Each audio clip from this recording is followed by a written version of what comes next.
Washington. More than a year after suffering significant damage in a Falcon 9 explosion, a Florida launch pad is ready to return to service, incorporating improvements that will allow a higher flight rate. The first launch from Space Launch Complex SLC-40 at Cape Canaveral, Florida, since a September 2016 pad explosion is scheduled for Dec. 12, when a SpaceX Falcon 9 launches a Dragon cargo spacecraft to the International Space Station.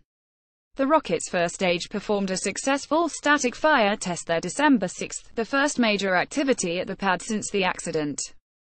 SpaceX spent about $50 million rebuilding the launch pad after the accident, in the process incorporating improvements to the pad based on lessons learned from launches there and at 2 other launch pads in Florida and California that will support many years of Falcon 9 launches, a company official said.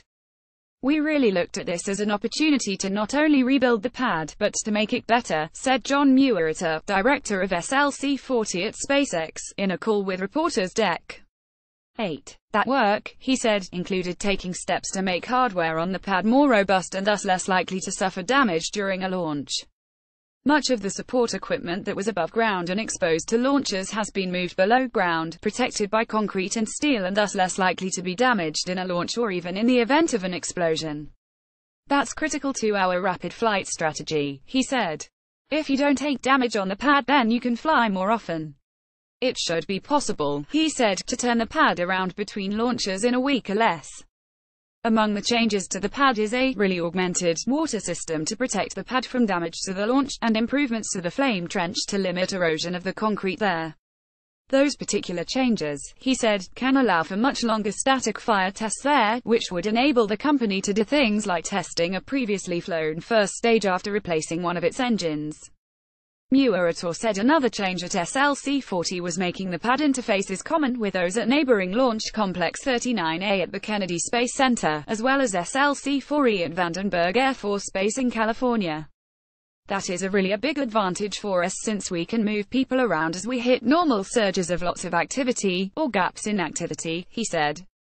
SLC-40 was built in the 1960s for launches of the Titan III and IV rockets, then transferred to SpaceX, which started launching Falcon 9 rockets from the pad in 2010.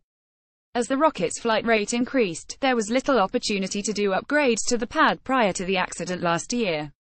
"We sort of put the equipment wherever we could fit it on the pad," Meurer said. "The idea of digging up all the concrete and all the steel, that was something we couldn't do and continue to make the manifest.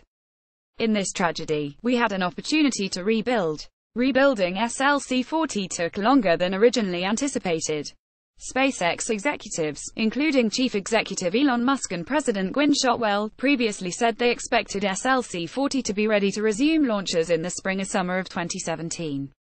Meurer said work didn't start until February because the pad was on lockdown after the September accident until late November or early December 2016, after which some environmental remediation work was required before the company could start rebuilding.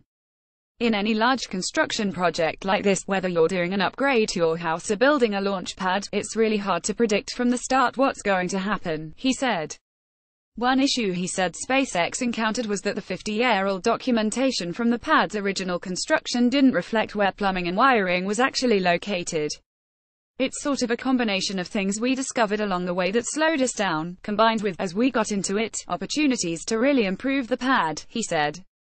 SpaceX could take its time to rebuild SLC-40 because LC-39A, which started hosting Falcon 9 launches in February, could take over the workload of Florida launches. That allowed the company to incorporate all the changes it wanted. "We could have gotten the pad back in operation sooner," Meurer said, "but we wouldn't have had the pad we wanted to keep for the next 10 to 20 years. With SLC-40 in service, the company will have flexibility to schedule launches both there and at LC-39A. Some missions, such as Falcon Heavy launches and those of the Dragon V2 spacecraft, will only take place at 39A. SLC-40 will only host single-stick Falcon 9 missions, with no plans to add support for the Falcon Heavy. Pad 40 will be set to just run single-stick missions as fast as we can," he said. Launch Cape Canaveral Falcon 9 SpaceX